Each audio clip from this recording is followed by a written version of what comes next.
저는 오늘 행사의 사회를 맡은 한국행정연구원 유연수입니다.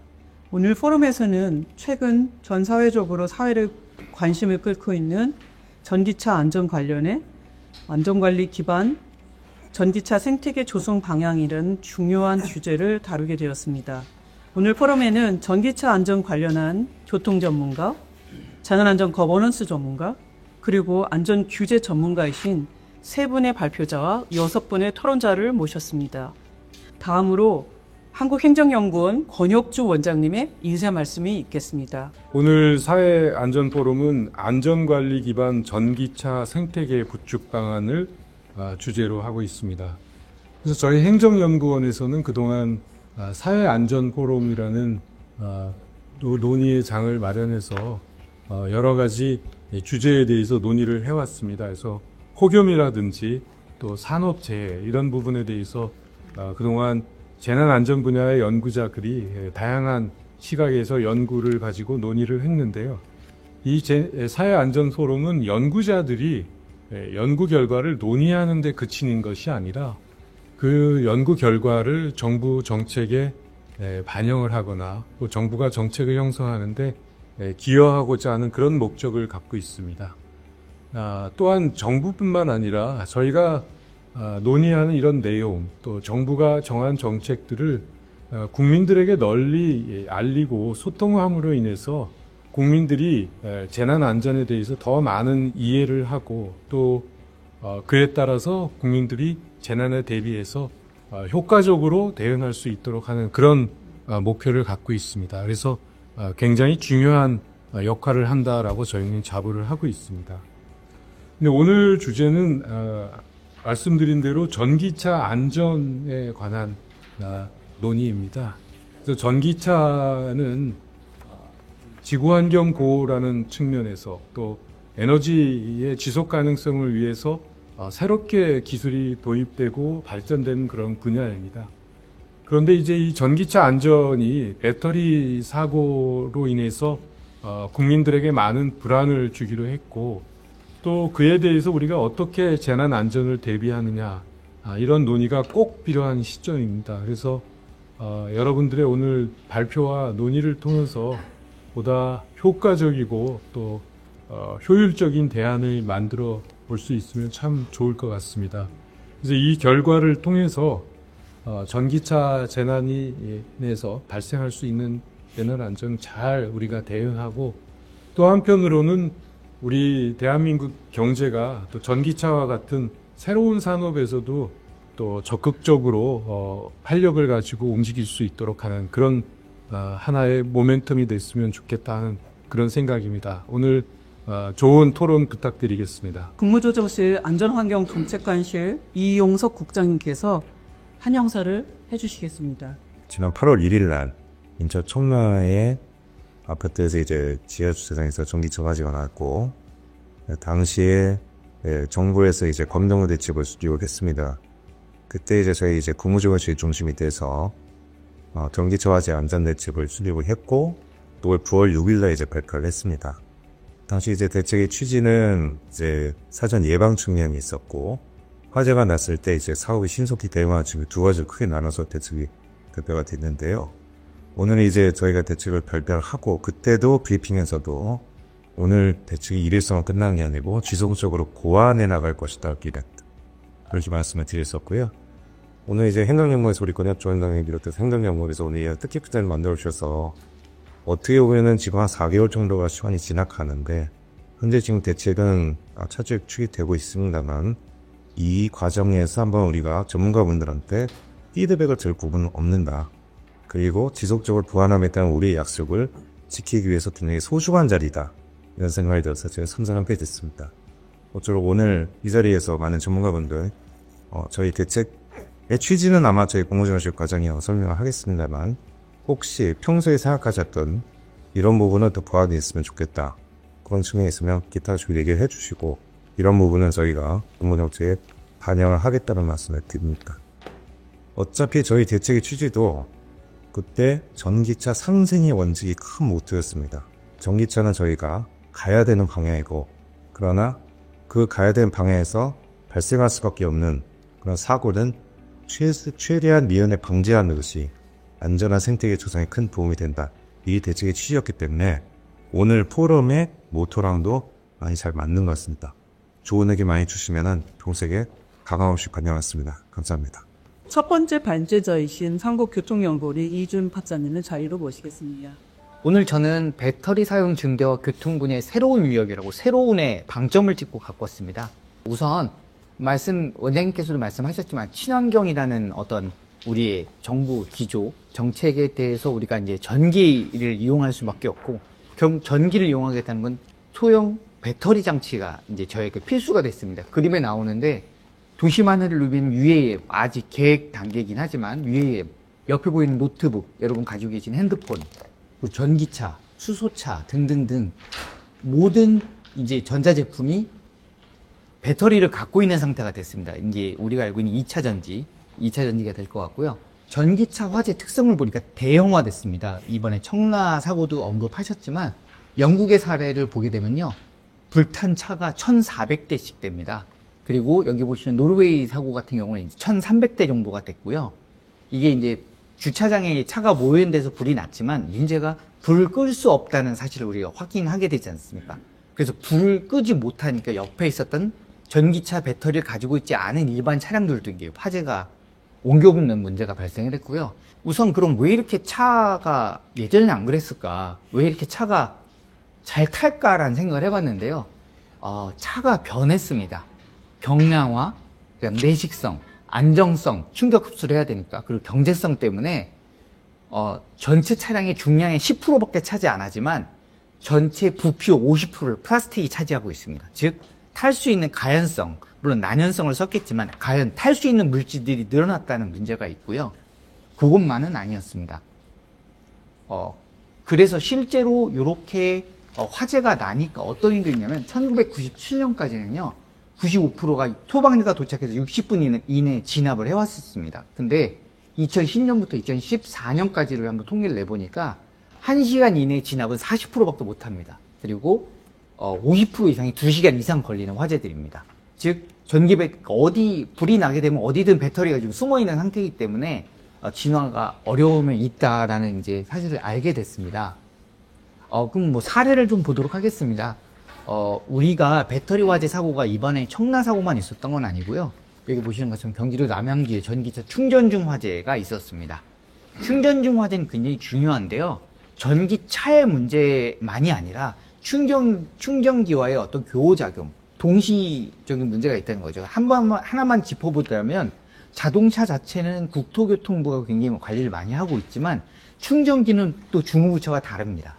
그래서 자동차만 관리해서 되는 게 아니라 충전기도 관리를 해야 되는데 주무부처가 다르고 또 그랬을 때마다 우리가 늘 지적하는 협력이 과연 될 것인가에 대해서 좀 생각해 볼 필요가 있습니다. 그러면 우리나라만 유독 배터리 화재가 나느냐? 그렇진 않습니다. 해외 사례도 보게 되면 뭐 중국에서도 충돌 이후에 배터리 훼손에 의한 화재가 있었고요. 미국에서도 테슬라 자동차에 대한 화재가 존재하고 있습니다. 그리고 우리나라 언론에 이게 왜 안 나오는지 모르겠습니다. 되게 어렵게 찾았는데 여기 보시는 것처럼 화물선이 침몰까지 했습니다. 전기차가 화재가 나서 이 불을 못 끄는 바람에 화재가 나서 가라앉았고요. 여기에 한 4,000대 정도 차량이 같이 소실이 됐습니다. 그리고 이것도 치명적입니다. 항공기도 굉장히 안전 쪽에서 우리 위험한데 항공기 안에서 배터리 화재 사고가 났습니다. 뭐냐면 휴대용 배터리가 화재가 나서 이걸 이제 작은 화재였기 때문에 승무원들이 끄긴 했는데 비행기 운행 중에 사고가 났다던가 아니면 또 다른 예를 들어 카메라에 들어있는 배터리, 핸드폰에 들어있는 배터리 이렇게 여러 가지가 옮겨붙게 되면 또 어떤 재난을 만들지 모르겠다라는 경각심이 좀 있다고 생각을 했습니다. 이런 문제들은요, 우리가 보시는 것처럼 화재에 대한 위험성만 주는 게 아니라 사회적 비용 증가와 갈등까지 이끌었습니다. 왼쪽 위에 보시는 사진처럼 여러분 청라 화재 이후에 지하로 전기차 못 들어가게 하는 그런 단지도 눈에 띄어서 언론에 보도가 됐는데 보시는 것처럼 주차타워에도 못 들어가게 합니다. 그리고 그 밑에 있는 사진은 뭐냐면 철도에서 갑자기 PM 화재에 대해서 대응 훈련을 하고 있습니다. 이게 이제 두 차례 정도 화재가 났었거든요. 그러니까 우리가 알고 있는 개인교통수단을 갖고 그 킥보드를 갖고 지하철에 들어가서 거기서 불이 났는데 배터리 화재니까 끄기가 어려웠던 거죠. 그래서 이런 거에 대해서 지금 철도에서도 굉장히 그 요즘에 대중교통의 활용과 PM의 활용도가 높아지니까 이런 물건에 대해서 많이 하고 있습니다. 그러면 제가 배터리 화재 사고의 사고조사 보고서를 많이 찾아봤고요. 요거에 대한 결론을 한 5가지 갖고 왔는데 이렇습니다. 첫 번째, 재난조사를 해보니까요. 우선은 화재가 나면 사람들이 도망가야 되지 않습니까? 피난이 굉장히 중요한 건데 동일본 대지진 자료 등 피난 문헌들을 찾아보니까 평균 325m밖에 못 갑니다. 왜냐하면 배터리 화재 사고는 연기가 동반되고 유독가스가 동반되기 때문에 우리가 생각하는 것만큼 멀리 이동을 못하고 공기가 오염되고 해서 사람들이 못 가더라고요. 320m 이내에서 그 피난을 더 이상 못했다는 걸 밝힐 수 있었고요. 또 하나는 산소 부족이라는 말씀을 드리고 싶습니다. 열폭주 현상으로 배터리가 지하 공간이나 밀폐된 공간에서 화재가 나게 되면 화재가 공기를 소모하지 않습니까? 그래서 산소가 부족해지는 거예요. 그럼 산소가 부족해지면 어떤 문제가 발생하냐?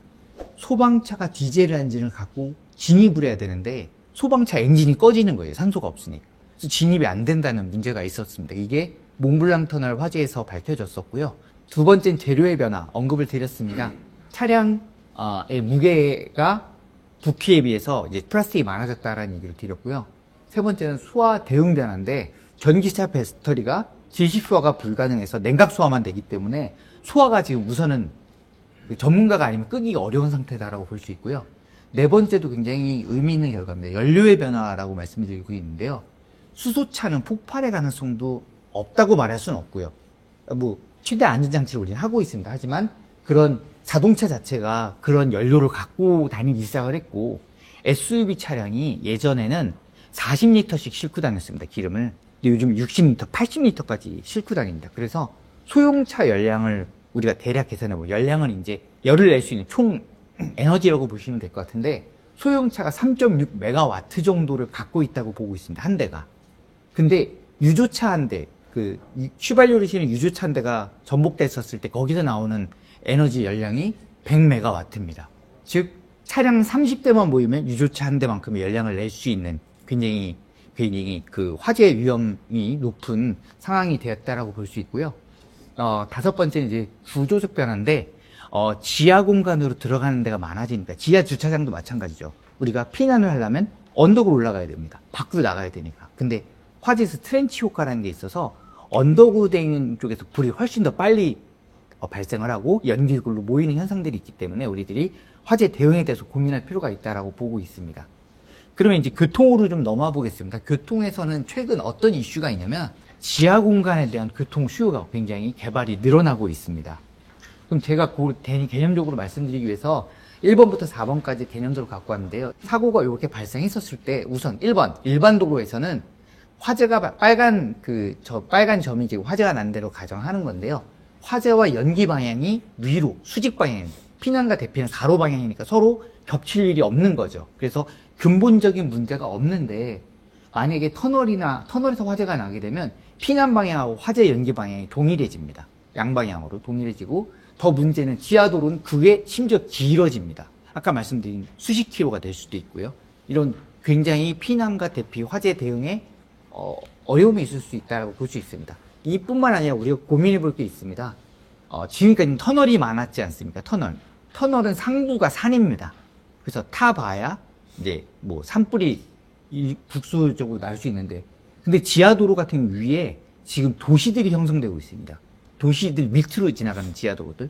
그러면 이 화재가 도대체 어떻게 될지 이제 문제가 되는데, 첫 번째는 환기가 되게 중요한데, 환기의 방향이 옛날에 산으로 있어서 지작물이 없었을 때는 내가 내고 싶은 데에 우리가 냈었는데, 지금 도시구조가 있다 보니까 우리가 도시구조를 따라서 환기를 내야 되는 좀 제약이 생길 수 있고요. 두 번째는 피난도 도시의 지하시설과 연결을 해야 되기 때문에 그 피난로에 대해서도 한계가 있습니다. 또 하나는 이게 제일 큰 문제인데, 만약에 화재가 번지는 경우 도시로 번진다는 거죠. 이제 지하에 있는 공간들은. 왜냐면 터널과 다르게. 그래서 이건 위험성이 있다라고 제안을 해보겠습니다.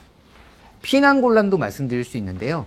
가운데 검정색 바탕으로 있는 그림을 보시면 화재가 났었을 때 이제 그 피난 경로, 즉 터널을 따라서 하얀색 화재 그 연기가 내려오는 것입니다. 그러면 여기 이제 피난하는 모습이 이렇게 있는데요. 이렇게 호흡선이 있습니다. 내가 숨 쉬어야 되는 호흡선. 이 호흡선까지 이제 연기가 내려오면 나는 더 밑으로 기어서 가야 되는 상황이 오는 거죠. 근데 이게 길어질수록 당연히 사람들은 그러니까 그 연기는 식어서 밑으로 내려오게 되고 사람들이 호흡선 더 낮춰야 되기 때문에 결국 이렇게 기어서 갈 수밖에 없고 엎드려 갈 수밖에 없는 상황 때문에 300m밖에 못 가는 이런 현상들이 발생되고 있다. 이런 얘기를 좀 드리고 싶었습니다. 그래서 우리는 개발 설계 구상 단계에서 고려를 해야 됩니다.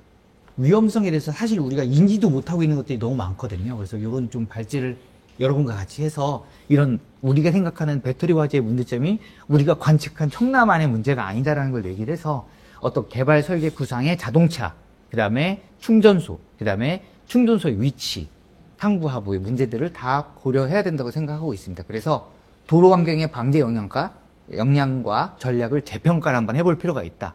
지금 어떻게 하냐면 국토부에서 조심스럽게 말씀드려보면 지하도로의 어떤 기준들이 지금 터널 구조에 있는 소방시설들을 많이 가져와서 그대로 적용을 하는 것들이 많이 있습니다. 그런데 그게 더 강해질 필요가 있는가? 아니면 그럴 필요가 없는가? 이런 고민들이 우리가 미리 좀 해볼 필요가 있다. 그러면 이제 결론인데요. 우선 화염과 지하 공간의 대피 어려움에 대해서는요. 사실 이상감지 체제가 있어야 됩니다. 그러니까 다행스럽게 배터리 화재가 날 때 일종의 특이한 가스가 생성된다고 보고가 되고 있습니다. 근데 우리는 그 가스를 포집하거나 측정할 수 있는 계측기가 없는 거죠. 우리가 알고 있는 연기 화재 감지기는 연기를 감지하는 거니까 해당이 없는데 우리가 지하 공간이나 이런 데에는 그런 감지들을 이제 필수로 설치해서 배터리 화재라든가 이런 특수한 화재에 대해서 감지할 필요가 있지 않나 생각을 해보고요. 그리고 그 밑에 이제 전기차, 소방차도 개발할 필요가 있습니다. 이건 좀 다른 얘기긴 한데 아까 말씀드린 대로 지하 공간에 소방차가 진입이 안 될 수 있다. 탄도 그쪽으로. 이래서 전기차 화재를 전기차, 소방차가 막아야 되는 되게 좀 이중적인 문제가 되지만 이런 것들도 한번 우리가 고민해 볼 필요가 있지 않을까라고 제가 조심스럽게 제안을 해보겠습니다. 피난 행동에 대한 연구가 부족한데요. 호흡선, 그러니까 화재는 화재 분야에서 연구가 됐고 피난 대피에 대해서는 피난 대피 교통 분야에서 연구가 됐습니다. 근데 두 개를 같이 엮어서 할 수 있는 연구들이 많이 없습니다. 예를 들어서 어두컴컴한 데에서 진짜 시야가 확보 안 되는 데서 몇 발자국이나 걸어갈 수 있고 사람들은 패닉이 어떻게 빠지는지 뭐 이런 거에 대한 기초 연구도 없습니다. 그래서 그 기초 연구도 필요하다고 제안을 드려보고요. 그다음에 연결이 이제 상부도로와 상부 도시와 연결이 있다는 문제 때문에 화염의 전도에 대해서 우리가 고민할 필요가 있다. 그다음에 내화 기준에 대해서 생각할 필요가 있다고 보고 있습니다. 즉 불이 너무 나서 배터리 화재처럼 나서 너무 뜨거운 환경이 되면 콘크리트가 무너질 수 있다는 거죠. 그건 실제로 몽블랑 터널에서 발생을 했습니다. 그래서 오랫동안 못 끄니까 무너져 내리는 것도 있었거든요. 그래서 이런 것도 필요하다고 볼 수 있고 마치며 제가 드리고 싶은 말씀이 하나 있는데요. 친환경 너무 좋습니다. 정책 방향이 꼭 필요한 겁니다. 근데 지상화랑 같이 하면 되게 좋을 것 같습니다. 그래서 동그라미를 쳤습니다. 근데 친환경이면서 우리가 친환경을 할 수 있는 기술 수단이 몇 개 없는데 그걸 자꾸 지화한다는 거는 과연 우리가 어떻게 고민해 봐야 될까? 물음표를 한번 넣어봤습니다. 배터리 전문가들하고 말씀을 나눠봤더니요.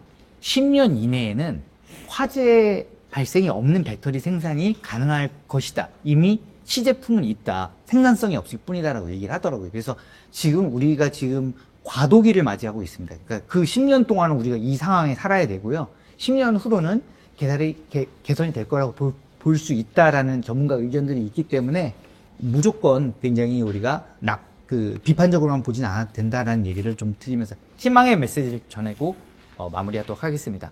저희 두 번째 발표는 저희 한국특정연구원 재난안전연구실의 실장을 맡고 계신 고희경 실장님께서 전기자동차 생태계 지원을 위한 정책 거버넌스 구축 방향을 주제로 발표해 주셨습니다. 기술적인 관점에서 저희가 고려해야 되는 위험에 대한 양상들을 잘 말씀을 주셨다면 저희는 이걸 어떻게 정책적으로 담아갈 것인가에 대한 그 정책의 거버넌스에 대한 문제를 좀 같이 공유해보고자 발표를 준비했습니다. 정부가 정책을 추진하는 데 있어서 가장 근간이 되는 게 아마 법일 것 같습니다. 그래서 법적인 근본을 통해서 거버넌스가 어떻게 구성이 되어 있는가에 대해서 좀 말씀을 드려보도록 하겠습니다. 먼저 이제 가장 기본이 되고 있는 이 전기차에 대한 기반이 되고 있는 법은 친환경적 자동차의 개발 보고 촉진을 위한 법률이라고 볼 수 있겠고, 이 법인은 친환경 자동차법이라고 저희가 줄여 부르는 법입니다. 법이 제정이 되고 사실은 본격적으로 굉장히 정책이 활성화되는 시점은 이제 2020년대에 들어서라고 볼 수 있을 것 같고요. 그리고 이제 안타깝게도 사고가 발생한 이후로 이제 주로 안전과 관련된 배정안들이 발의됐고, 또 이제 여러 가지 대책들이 나오는 이런 전체적인 흐름을 볼 수가 있겠습니다. 친환경 자동차 법은 법령에서 보시다시피 개발과 공급을 촉진하는 것에 목적을 두고 있는 법입니다. 세부적인 내용을 보시면 이제 기본 계획이라던가 여러 지원책, 여러 이제 밭조항에서 이야기하고 있는 정책 대책들 안에서 대부분 개발, 보급에 대한 부분들을 중점적으로 다루고 있는 법령이고요. 이 과정에서 보면 이제 집행이나 이렇게 해야 되는 주체들 측면으로 보면 개발 측면은 산자부가, 그리고 보급의 측면은 환경부가 주도적으로 하게 되어 있고, 또 이런 부분들을 지자체에서 함께 정책적 현장에서의 집행을 지자체가 함께 하는 이런 형태를 가지고 있습니다. 네, 이 친환경 자동차 법에 의해서 중기 계획이 수립되는 것이 바로 친환경 자동차 기본 계획인데요. 21년부터 25년에 적용되는 4차 계획을 보시면 사실 여러 가지 개발과 보급을 위해서 여러 전략적인 방향성들을 제시를 하고 있는 점을 확인하실 수가 있습니다. 네, 다만 이제 조금 안타깝게도 이 법이 이제 계획에서도 그렇고 또 뒤에 법률에서도 그렇고요. 이런 여러 제반 법들을 나열하는 과정 안에서 안전에 대한 부분들을 저희가 많이 짚고가지 못했다라는 지적이 있습니다. 명확하게 안전이 아니더라도 이제 뮤지 관리와 관련된 여러 조항들은 사실 조금 찾아보기가 어려웠던 부분들이 있습니다. 그러니까 사실 요 사고 이후에 굉장히 많은 이제 법안들이 개정안들이 나와 있는 것들을 볼 수가 있었고요. 아직 제정이 된 부분은 아닙니다만 이제 발의가 돼서 논의하고 있는 부분들이 대부분 안전 설비를 확대한 부분, 또 화재 예방 등에 대해서 시설을 확충하는 부분이고, 안전과 관련된 알 권리를 좀 확보하고자 하는 부분들, 그리고 신고할 수 있는 규정들, 그리고 이제 마지막에 있는 것처럼 국민 안전을 확보하고 화재를 예방하는 것을 기반으로 해서 친환경 자동차를 이제 보급하자라는 그런 방향성들의 개정안들이 지금 많이 논의가 되고 있는 중이고요. 자동차 법과 함께 이거는 이제 같이 법안이 이제 발의되어 있는 부분들이 바로 건축법, 주차장법에 대한 내용들이라고 보실 수 있습니다. 이제 새로 설치되는 그 충전시설 전용 주차 구역에 대해서 방화구역 같은 것들, 안전시설들을 설비 운용하는 부분들, 그리고 주차장 역시도 이런 부분들을 법률에서 개정안을 다루고 있고요. 또 마찬가지로 소방시설법에서도 이런 전기차와 관련된 그 안전시설들을 확충하는 부분들을 개정안에서 다루고 있습니다. 그래서 기본적으로는 친환경 자동차 법에서의 이제 개정 방향들이 나오고 있고, 연동되어 있는 여러 인프라와 관련된 법률들도 지금 개정에 대한 논의들이 있다라고 말씀드릴 수 있습니다. 두 번째로는 이제 앞서서 제가 말씀드렸지만 사실 소비자, 국민들은 자동차를 소비하고 운행하고 나중에 이제 폐차를 합니다. 그렇기 때문에 배터리에 대한 것이 아니라 자동차를 어떻게 관리해야 되는 것인가에 대한 부분이 사실은 더 체감할 수 있는 부분이라고 보실 수 있겠는데요. 자동차 관리법상에서 이제 이런 부분들을 다뤄가는 것이 중요할 것이다라고 보여집니다. 이 자동차 관리법에서도 이제 중기 계획을 수립하도록 되어 있고요. 이 부분이 이제 자동차 정책 기본 계획입니다. 자동차 정책 기본 계획은 일찌감치 이제 이 안전에 대한 문제를 인지했습니다. 그래서 23년부터 적용됐던 3차 계획에서 이번 대책의 좀 핵심적인 내용이었던 인증제, 배터리 인증제라던가 이력관리제 같은 부분들에 대한 논의가 이제 좀 이 기초적인 부분에서 이제 이루어졌다라고 볼 수 있겠고요. 그래서 이런 부분들이 사실 이제 대책안에 들어와 있었지만 크게 속도감을 내지 못하고 있었다가 이번에 이제 9월 대책을 계기로 해서 조금 더 이제 조금 더 원활히 추진이 되는 이런 방향성이 있다라고 보시면 될 것 같습니다. 굉장히 핵심적인 두 가지가 이제 인증 제도와 이력 관리 제도라고 볼 수 있겠고요. 배터리에 대해서 정부가 인증하고 관리하는 제도, 그리고 이제 전기차의 등록에서부터 폐차까지 배터리 이력을 관리해서 안전하게 관리하겠다라는 측면이라고 보시면 되겠습니다. 네, 자동차 관리법에서 이제 자동차 종합 검사 규칙이라고 하는 실제로 이제 저희가 자동차를 운행하면서 검사를 받아야 되는 그런 이제 의무들을 규정하고 있는 부분들인데 이 부분도 사실은 이제 계속 개정의 필요성들이 논의가 되고 있고요. 지자체도 역시 이런 이제 법적인 부분들을 많이 보완을 하고 있습니다.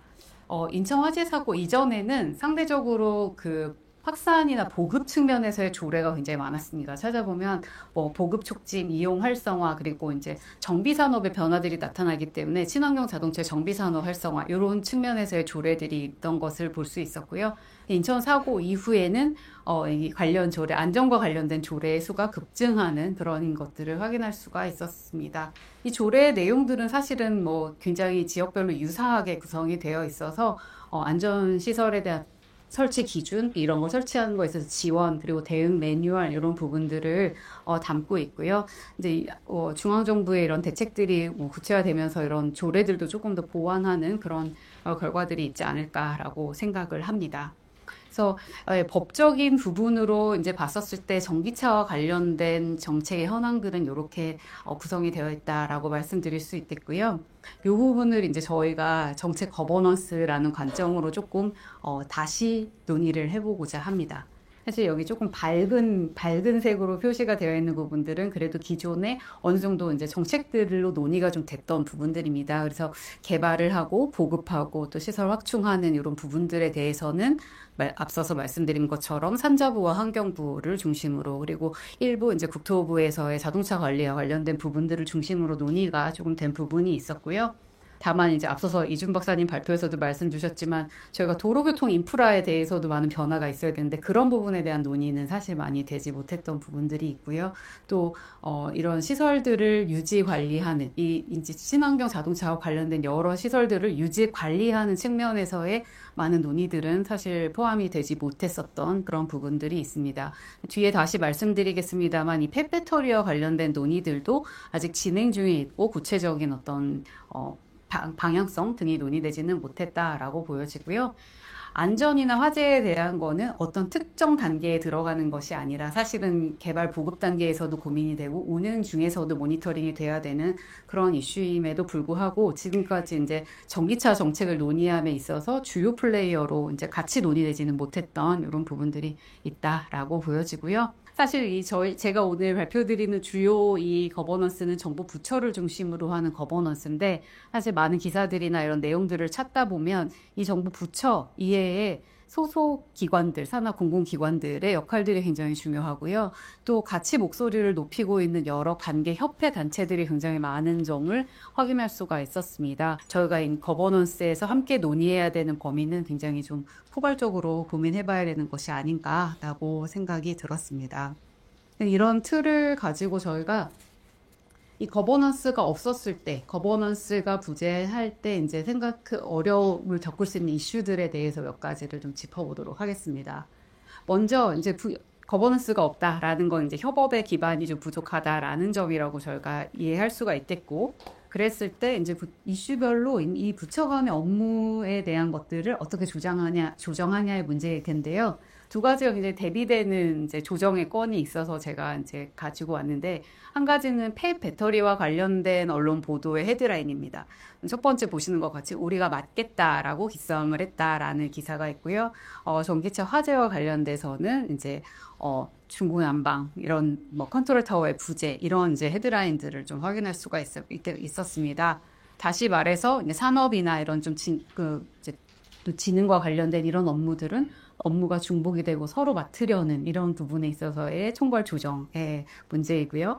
안전은 너무 안타깝게도 이제 업무의 사각지대, 업무 소외로 인한 우리가 총괄 조정이 필요한 또 이런 상황이라고 볼 수가 있어서 이런 것들을 같이 아우르는 좀 거버넌스의 필요성을 좀 잘 보여주는 주제가 아닌가 생각이 듭니다.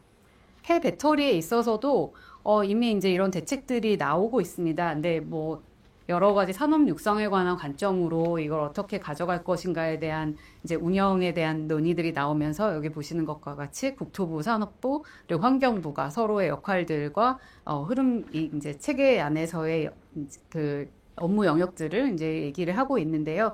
여기서도 역시 저희가 위험의 문제는 사실 좀 다루지 못하고 있습니다. 두 번째로는 이제 정책 거버넌스가 아무래도 부재하다 보니 뭐 지자체에서의 이제 사각지대나 또 혼선이 발생하는 이런 사례들도 좀 찾을 수가 있었습니다. 그래서 서울시가 청라 사고 이후에 바로 이제 전기차 출입 제한에 대한 부분들을 먼저 발표를 했다가 이런 부분들을 철회하는 이런 부분들이 있었고요. 이런 부분들은 사실은 이제 국민들에게 오히려 불안감을 높일 수 있는 부분들이라 거버넌스를 통해서 이런 정책 조정과 일관된 메시지를 내는 것들이 중요하지 않을까라고 생각이 듭니다. 세 번째는 사실 이런 거버넌스가 필요한 이유가 어떤 형태로 나타날지 모르는 새로운 위험의 양상에 대해서 좀 즉각적으로 대응하기 위한 목적일 텐데요. 사실 이런 대응들이 좀 지연되는 그런 부분들도 저희가 좀 생각해 볼 필요가 있다라고 보여집니다. 최근에 이제 기사에 났던 부분들인데 사실 지금 이제 전기차 배터리에 적합한 그 소화기가 인증이 된 소화기에는 없다라고 하는데요. 이제 이런 부분들이 인증을 받았다라는 허위 정보들이 있기도 하고 또 안전성들이 확보되지 않은 채로 이제 판매가 되고 이러는 부분들이 있어서 이런 부분들에 대한 이제 위험 커뮤니케이션 측면에서도 이런 거버넌스는 굉장히 중요하다라는 말씀을 드릴 수 있겠고요. 네, 두 번째는 이제 사실은 올 4월 달에 이런 기사가 있었습니다. 그 리콜이 되는 배터리들에 대해서 이게 이행률이 굉장히 낮다라는 이제 지적이 있었었는데요. 분명히 이런 이제 기사가 있고 이제 저희가 이런 것들을 짚어볼 수 있었던 계기가 있었던 것 같은데 이제 역시 이제 안전에 대해서는 주무부처나 담당하는 곳들이 이제 거버넌스 체계가 있지 않았기 때문에 좀 다뤄지지 못했던 부분들이 있다라고 보여집니다. 그래서 이런 대책들을 관리하고 전체적으로 이제 이끌어가는 부분에서도 이런 거버넌스의 체계가 필요하다라는 말씀 드릴 수 있겠고요. 네, 마지막으로는 이제 잠재 위험들에 대한 논의들이 앞서서의 논의와 유사합니다만 잠재 위험들에 대해서 계속 이렇게 이슈가 제기가 되는 점들을 적절하게 받아서 논의하고 정책에 적용할 수 있는 그런 기반이 좀 미흡하지 않나라고 생각이 듭니다. 그래서 사실 국립재난안전연구원에서 이 전기 자동차 배터리에 대한 화재의 문제와 하중이 무거워서 발생하는 두 가지 문제에 대해서 발표를 한 바가 있고요. 이제 기계식 주차장 같은 경우에 하중의 문제도 있지만 거기서 화재가 발생했을 경우에 어떻게 할 것인가에 대한 논의들이 이제 좀 체계적으로 좀 심도 있게 이루어질 필요가 있는데 이제 이런 부분들이 일부 주차장법 개정에 대한 논의가 아직 이제 개정이 되진 않았습니다. 논의가 되어 있는 부분이 있습니다만 좀 종합적으로 논의할 수 있는 기반은 조금 부족하지 않았나라고 생각이 듭니다. 제가 마무리하면서 이제 예전에 이제 봤던 이 프레임워크를 가져와서 주의를 환기하면서 마무리하려고 하는데요.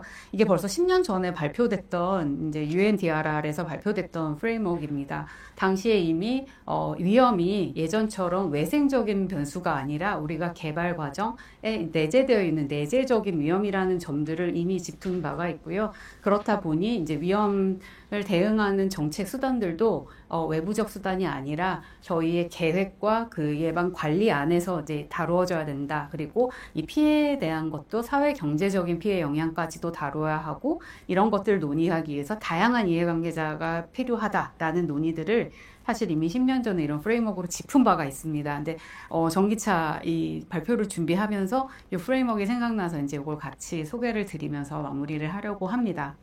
그래서 저희가 전기차 전환이라는 게 굉장히 보급과 활성화 중심이었다라고 하면 이제는 위험 관리를 좀 포함하는 방향에서의 정책 거버넌스가 필요하다라는 말씀을 다시 강조해서 드리고요.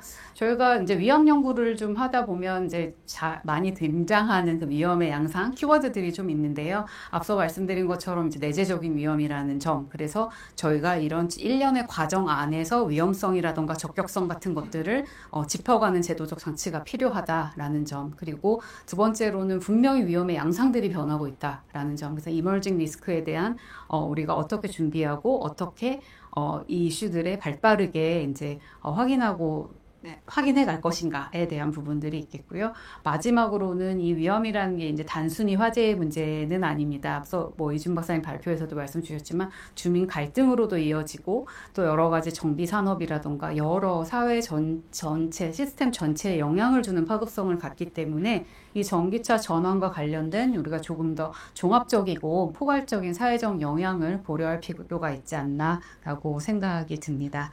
네, 이상으로 저 발표 마무리하도록 하겠습니다. 한국행정연구원의 이민호 선임연구위원님께서는 이런 신기술 위험 관리를 위한 안전기준, 사전 영역, 평가, 운영 방안에 대해서 말씀을 주시겠는데 저희 규제연구실에서 오랫동안 이런 안전 규제와 관련된 연구를 해오신 분입니다. 그 이민호 박사님을 큰 박수를 맞이해 주시면 감사하겠습니다. 오늘 발제의 얘기는 이제 안전 기준에 대한 얘기입니다. 결국 이제 위험 관리라는 게 위험이 발생했을 때 그걸 대응하는 것이 아니고 사전에 위험을 관리한다고 한다면 그 사전 대응이라는 것이 사전 예방이라는 것이 안전 기준을 통해서 대부분 구체화되기 때문에 그 안전 기준을 우리가 어떻게 만들 것인가, 어떻게 관리할 것인가에 대한 얘기를 하려고 하고 있고요. 사실은 신기술 신산업 분야 저희가 규제 연구를 하다 보면 최근에는 사실 별도로 신기술 신산업 규제라는 말을 아예 딱 쓸 정도로 굉장히 이제 규제 혁신을 많이 얘기하시는데 사실은 찾아보면 기존에 있던 규제 때문에 뭐가 안 된다라기보다는 규제가 없어서 못하는 경우가 굉장히 많습니다. 거기 그림에 나와 있듯이 지난 정부에서 이제 20대 신산업별 규제 및 갈등 특성에 대한 이제 기본 계획을 만들면서 만든 건데요. 보시면 규제가 과다해서 문제가 되는 경우는 거의 없습니다. 인공지능 같은 것은 특히 가치 갈등 같은 것도 있지만은 대부분 이해 갈등에서 많이 발생이 되고 있고 특히 이런 이해 갈등을 해결해 줄 수 있는 제도가 공백되어 있다, 제도가 부족하다라는 점이 많이 문제가 되고 있습니다. 그래서 이제 지금 얘기되고 있는 이제 친환경 전기 자동차라든지 이런 친환경 자동차에 대해서도 보시다시피 이제 신속한 제도 공백이 해소가 필요하다. 저 제도 공백이라는 게 전기 자동차를 잘 굴러가기 위한 기술 기준이 아니고요. 저거를 안전하게 굴러가게 하기 위한 기술 기준이라는 거죠. 그거에 대한 기준들이 부족하다라는 점입니다.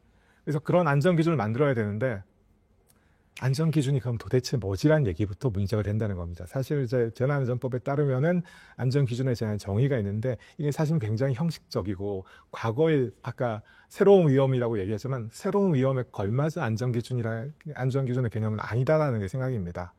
그래서 이제 제가 생각하는 안전기준 개념 재정립을 위한 여러 가지 6가지 구성 요소 제시하고 있는데 사실은 이제 안전기준의 가장 핵심적인 첫 번째 그 구성 요소는 위험이나 사고 발생과 직접적으로 연계돼서 직접적인 방지 목적이 드러나야 된다는 겁니다. 사실은 굉장히 많은 안전기준들이 제시되고 있는데요. 저거 하면 좋을 것 같긴 한데 이걸 하면 정말 안전에 도움이 될 것인가라는 게 확인이 잘 안 됩니다. 그런 점에서 사실은 저희가 그 뒤에 얘기하는 영향평가, 임팩트 어세스먼트에 대한 부분들이 사실은 이 안전기준을 만들면 이러한 직접적인 위험 관리에 효과가 있습니다라는 것을 보여주는 목적에서 쓸 수 있는 툴이라는 점을 말씀드리고 싶습니다. 그래서 현재 우리가 안전기준 어떻게 관리하고 있는가 보시면 그 2013년 8월에 재난안전관리 기본법에 이제 안전기준의 등록 및 심의 등이라는 규정이 신설을 했습니다. 그래서 왜냐면 항상 얘기할 때 안전기준이 너무 분산돼서 흩어져 있다. 각 부처에서 자기들 안전기준을 각자 관리하는데 너무 중구난방이다 보니까는 통합적으로 관리하자라는 차원에서 재난안전기본법에 관련 규정을 만들었는데 문제는 등록만 하자. 그 다음에 없습니다. 네, 등록도 제대로 했으면 좋겠는데 등록도 제대로 되지가 않는다는 게 문제고요. 그리고 이제 그 안전기준 등록 관리 업무 편람에 따르면 안전기준들을 어떻게 분류할 것인가가 나오고 어떤 안전기준 유형을 가질 것인가가 나옵니다. 그래서 앞으로 우리가 안전기준을 만들 때 어떤 유형의 것을 만들 것인가. 아까 전에 기술적으로도 가능한 부분도 있습니다라고 하셨지만은 예컨대 안전 성능 기준을 개선할 것인가. 이번에 인천 청라사고 같은 경우도 모르겠어요. 사실은 이게 확인은 제가 못 해봤지만은 이게 어디 범프 이렇게 넘어가다가 밑에 배터리가 물리적으로 이게 손상이 되면서 그거로 인해서 사고 났다고 하지 않습니까? 그거는 사실은 이제 예컨대 설계 구조 기준에서 그런 범프에도 내구성을 가질 수 있도록 바꾼다라든지 아니면은 어떤 정도 이제 1년마다 한 번씩 그 관리 점검을 한다라든지 어떤 방식으로 이 안전 기준을 만들 것인가도 굉장히 중요하거든요. 결국 장기적으로는 다 기술적으로 가능합니다라고 얘기하지만 단기적인 과도적인 상황에서는 유지 관리 기준에 대한 부분도 굉장히 중요합니다. 근데 유지 관리 기준은 기술 기준이 아니거든요. 그러다 보니까 안전관리 대상에서 빠지는 경우들이 많습니다. 그래서 우리가 좀 더 안전 기준을 기존의 안전관리 기본법에서 얘기하는 것보다는 좀 더 포괄적으로 접근해야 된다라는 얘기를 드리고 싶습니다. 이건 2022년 8월 기준으로 행안부에서 이제 안전기준 등록관리 시스템을 통해서 관리하고 있는 등록 기준, 안전기준인데요. 1679건으로 관리가 되고 있습니다. 너무 적어 보이시죠? 네. 사실은 2020년에 제가 이거 연구하면서 추가적으로 발굴할 때도 2,000건이 넘었었습니다. 근데 넘었는데 발굴해놓고 등록을 안 시키신 거죠. 그러니까 한 2, 3년 지났는데도 여전히 1,600건 정도로 머물러 있더라고요. 그중에서 가장 많은 부분이 이제 지금 크로스되고 있는 국토부가 관리하고 있는 교통시설과 관련한 부분들이 되게 많습니다. 자동차 관리와 관련한 것들이 거의 20% 정도 되고 있고요. 사실 그렇게 따지면 최근에 새로운 위험들이 굉장히 많이 발생하고 있음에도 불구하고 안전기준이 제대로 등록되고 있나? 안전기준이 많이 만들어졌는데 어딘가 숨어 있긴 한 것 같아요. 그것들을 잘 파악하는 것도 굉장히 중요하겠다라는 생각을 하고 있습니다. 현행 안전기준 관리체계의 여러 가지 한계점 앞에 다 말씀드렸듯이 안전기준 자체를 잘 모르겠다. 이걸 어떻게 왜냐면 대상이 확정돼야지 관리가 될 텐데 대상이 어디까지인지 모르겠거든요. 그리고 그것들을 각 부처에서 자체적으로 관리하다 보니까 어떤 경우는 법률에다가 개별 안전기준들을 다 정리하는 경우도 있습니다. 그래서 안전기준 바꾸려면 법률을 바꿔야 되는 거죠. 근데 어떤 데는 보면 고시 저기 이제 G 파일로 올라가 있는 고시로 이제 돼 있는 경우도 있고요. 아예 그걸 아예 민간에다가 맡겨서 이거는 법령이나 시행규칙도 아니고 그냥 민간에서 자체 규정입니다라는 식으로 안전기준을 관리하는 경우도 있습니다. 그래서 안전기준이 굉장히 수준이 중구난방입니다. 규정 것들이. 그러다 보니까 관리체계도 그렇고요. 그리고 만약에 잘못이라기보다는 좀 정비의 필요성이 있다라거나 할 경우에도 그거를 총괄 관리하는 뭐 행안부라든지 여기 국조실에서라든지 대응할 수 있는 방안이 없습니다. 부처의 책임입니다. 그냥. 예, 문제는 나중에 네가 책임져. 예, 그래서 총괄 조정 기제가 실효성이 부족하다라는 점을 말씀을 드립니다. 그래서 이제 말씀드리는 게 이런 안전 기준들에 대해서 조금 관리할 수 있는 방안이 필요하지 않을까, 범정부적인 안전 기준의 관리가 필요하지 않을까라는 생각을 드리고 이걸 저는 이제 안전 기준의 품질 관리라는 말을 썼습니다. 안전 기준이 사실 안전하면 다 좋은 거 아니냐 해서 안전 기준을 갖고 오면 이건 굉장히 가치적으로 접근하시면 이것도 안전 기준 하나의 제품이거든요. 좋은 안전 기준이 있는 거고 사실은 적합치 못한 안전 기준이 있습니다. 그런데 뭐라도 있으면 좋지 않겠어라는 접근이 굉장히 많다 보니까 품질 관리의 개념이 별로 없었다라는 거고요. 그런 점에서 안전 기준에 대한 품질 관리를 위한 노력들이 필요하다. 그거 여기 드립니다. 그를 위해서 이제 쓸 수 있는 기존의 많은 정책 품질 관리에서 썼던 툴입니다. 적합성 진단. 저희 인증기준 적합성 진단이라든지 적합성 진단 굉장히 많이 하시죠. 예. 이것들이 보통 이제 일정 주기라든지 부정기적으로 문제가 터졌을 때 일괄적으로 적합성을 진단한다라든지 이런 되게 구체적인 감사 같은 느낌으로 들어가는 것들이 있고요. 영향평가가 있습니다. 임팩트 어세스먼트라고 하는 것들은 주로 규제 정책 같은 경우 뭐 환경 정책을 많이 하지만은 뭔가 정책의 변동이 있을 때 그 정책의 변동에 대한 효과를 미리 예측해서 이 평가라고 할 때 저희가 이 평가는 이밸리에이션이 아니고 어세스먼트거든요. 가치적인 개념이 아니고요. 객관적으로 이렇게 바뀌면은 이게 나중에 어떤 영향을 미칠 것인지 객관적으로 추정해 보는 겁니다. 그래서 사실 가치적인 관점에서 평가가 들어가면 안전 기준을 평가하면 평가를 할 수가 없죠. 안전에 대한 부분이기 때문에. 그래서 저희는 임팩트 어세스먼트가 필요하다는 얘기를 하고 있고요. 이게 최소한의 법입니다. 사실 적합성 진단은 굉장히 적극적으로 안전 기준이 잘 되고 있는지를 보는 부분인데 영향 평가는 안전 기준이 새로 만들어지거나 없었을 때 이 영향이 어떻게 될 건지 안전 관리 우리가 관리를 해야 되니까 안전 수준의 위험 수준 관리에 어떻게 영향을 미칠 것인지를 관리하기 위해서는 최소한 영향 평가가 필요하지 않을까라는 점을 말씀드리고 있습니다. 예, 그래서 안전 기준 영향 평가에 이제 여러 가지 제도와 방안도 말씀을 드렸었고요. 유형이 크게 두 가지가 있을 것 같습니다. 제가 주로 하는 이제 규제 영향 평가는 주로 규제는 다들 나쁜 거라고 생각하시기 때문에 나쁜 걸 만들기 전에 영향 평가해야 된다.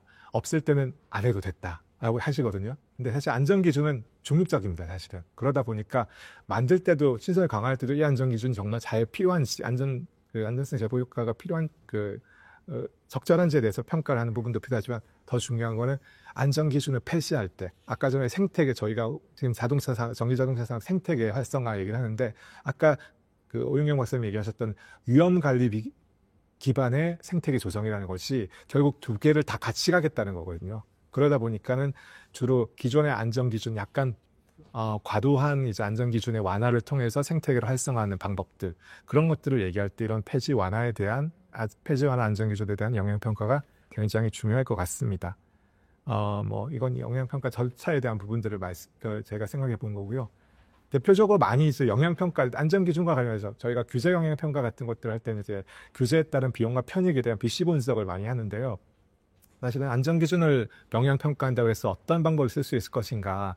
그래서 가장 많이 쓸 수 있는 부분이 백분율 효과 평가 모델처럼 이제 이 안전기준을 도입하면 예컨대 사고 발생률이 몇 퍼센트 감소합니다. 이걸 정량적으로 측정하는 방법들을 생각할 수 있을 겁니다. 이게 계량적으로 측정하는 모델, 경제학적인 분석 모델을 얘기를 안으로 드린 방법이 있고요.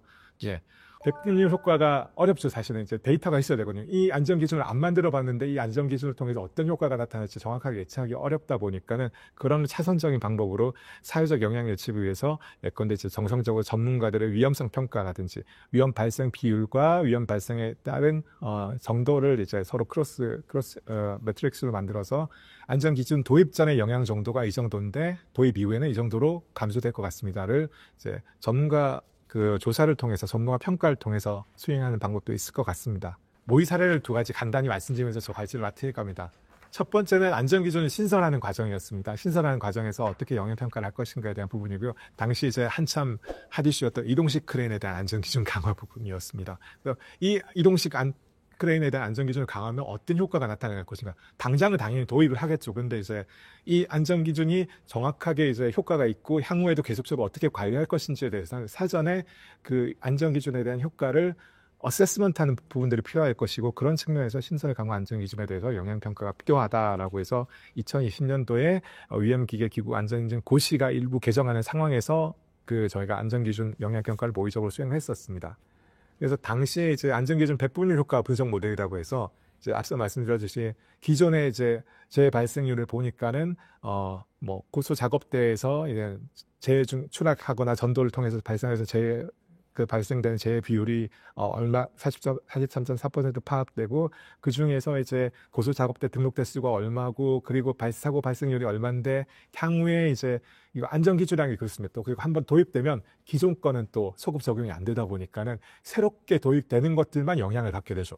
그런 것들에 대한 영향 정도라든지 그리고 이 안전 기준 자체에 따른 어떤 안전 위험성 저해 효과를 바로 예측을 하지 못하니까 기존의 다른 안전 기준을 통해서 했던 사망 사고 감소율을 적용해서 예컨대 고소 작업대 추가 장치 설치에 따라서 추가 추락 및 전도의 사고 발생률이 최초 0.65%에서 10년 후에는 6.48%까지 6% 정도의 안전 사고 사망 사고 발생률을 줄일 수 있다라는 걸 보일 수 있다는 거죠. 물론 정확하지는 않습니다. 사전 예측이다 보니까. 근데 제가 드리고 싶은 말씀은 사후에 이대로 이만큼 효과가 나타나고 있는지를 확인할 수 있다는 거죠. 데이터가 없을 경우에는 전문가 분석 모델을 통해서 몰 평가를 할 수 있다라는 점도 이제 사례로 말씀을 주셨던 부분이고요. 그래서 안전기준, 신설 강화에 대한 안전기준 영향평가 사례를 이걸 가지고 왔었고요. 마지막으로 이제 폐지 완화 안전기준 영향평가 사례인데요. 퍼스널 모빌리티입니다.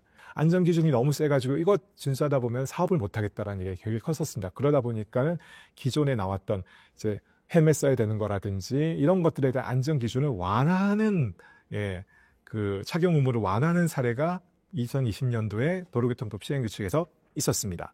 그래서 이거에 대해서 저희가 이제 폐지 완화 안전기준에 대한 영향평가를 수행을 했고요.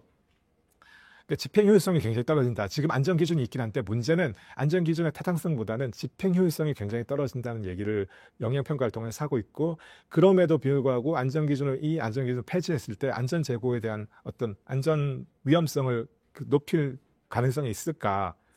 PM에 대해서는 모르지만 저희가 비슷한 오토바이 교통사고 같은 것들을 확인할 수 있거든요. 오토바이 교통사고 같은 것들은 머리에 발생하는 위험이 굉장히 크고 안전모에 착용하는 규제가 굉장히 안전도를 높이는데 굉장히 중요하다는 점을 계속 얘기를 하면서 이게 지금 폐지 완화되는 안전 기준이지만은 그래도 이런 것들이 폐지됨으로 인해서 우리가 그러니까 훼손될 수 있는 안전성의 정도가 굉장히 클 수 있다는 얘기를 이 영향평가를 통해서 할 수 있다는 거죠. 20년도 12월에 도로교통법이 바뀌면서 안전모 착용 의무가 해제됐다가 그 다음에 바로 썼거든요. 왜? 사고가 나니까요. 그러니까 이렇게 아까 전에 오윤경 박사도 얘기했지만 1년 만에 안전기준이 바뀔 거면 이 사업자도 굉장히 불안하고요. 국민들도 불안한다는 거죠. 제대로 된 임팩트 어세스먼트를 만약 20년도 했다 그러면은 당장 20년도 바꿀 때 최소한의 안전기준을 설치하지 않았을까. 마지막으로 드리고 싶은 거는 그럼에도 불구하고 안전기준에 대해서 이제 안전기준 영향평가 하나만으로 다 해결할 수는 없다는 거고요. 사실은 이 안전기준에 대한 위험성에 대한 논의만 계속하고 있지만 사실 거기에 반대 극부적인 경제, 사회, 산업 경제적 또 편익들이 있습니다. 그래서 그것들을 같이 고려해서 형량을 해야 되는데 예컨대 국무조정시대, 규제조정시대는 산업 경제적 효과를 많이 보거든요. 근데 행안부는 안전 영향만 보잖아요. 서로 이게 서로 논의가 안 되다 보니까 같이 논의할 수 있는 장으로서 이 안전기준 영향평가 제도를 한번 우리가 정식적으로 좀 도입해 볼 만하지 않을까라는 얘기를 드리면서 발제를 마치겠습니다. 개별적 기술에 대한 제한을 제시하는 것보다 어떻게 이 안전관리에 대한 생태계 기반을 만들어 거버넌스를 구축해 가는가 이런 것들에 대해서 새로 나오는 위험들에 대해서 한 번씩 연구를 해주시고 그런 부분들을 정부에다 제언을 많이 해주시면 그것이 또 정책화가 되고 도움이 많이 되지 않을까 생각합니다. 사고전기차에서 나오는 이제 배터리는 제재조 시장에 많이 사용될 예정입니다. 근데 다른 재활용이나 재사용 분야에 비해서 제도적으로 많이 부족하니 거기에 대한 논의가 좀 필요하지 않을까 이렇게 생각을 하고 있습니다. 한국이 갖고 있는 이제 그런 좀 이제 어떻게 보면 이제 빠르게 대응하는 이런 이제 저희 그 산업계와 그런 이제 정부의 노력을 통해서 이 부분도 저희가 우리 남들보다 더 앞서갈 수 있는 이제 계기로서 이제 마련을 해보면 좋지 않을까 싶은 생각이 듭니다. 배터리 위험 상태를 실시간 모니터링해서 소방본부의 상황실에 텔레메틱스로 연결해가지고 위험 징후를 미리 이제 사전에 파악할 수 있는 이런 시스템도 사실은 필요한 거예요. 부작용을 최소화하고 장기적 발전을 도모하고 위험 예방을 막음으로써 실질적인 비용을 줄일 수 있고 결국 시장의 불확실성을 줄일 수 있는 부분이잖아요. 이런 부분에 대한 좀 홍보나 좀 인식 제고 같은 게 좀 필요할 것 같아요. 그런 부분에 좀 많은 노력이 있었으면 합니다. 향후에 이 거버넌스 문제가 없도록 최대한 저희가 관리라든지 후속 조치 이행사항 점검을 하려고 노력하고 있고 지금 뭐 올 하반기에도 진행사항 점검 같은 것은 해 나갈 예정입니다. 이 전기차 화재는 껐다 소화시켰다고 하고 또 되돌아보면 다시 켜져 있다고 합니다. 그래서 꺼진 불도 다시 보자라는 오래된 해묵은 또가 생겨났고요. 기인 씨가 귀중한 의견을 남겨주신 가르쳐자 토론자 여러분께 진심으로 감사드립니다. 이것으로 제7차 사회안전 포럼을 마치도록 하겠습니다. 감사합니다.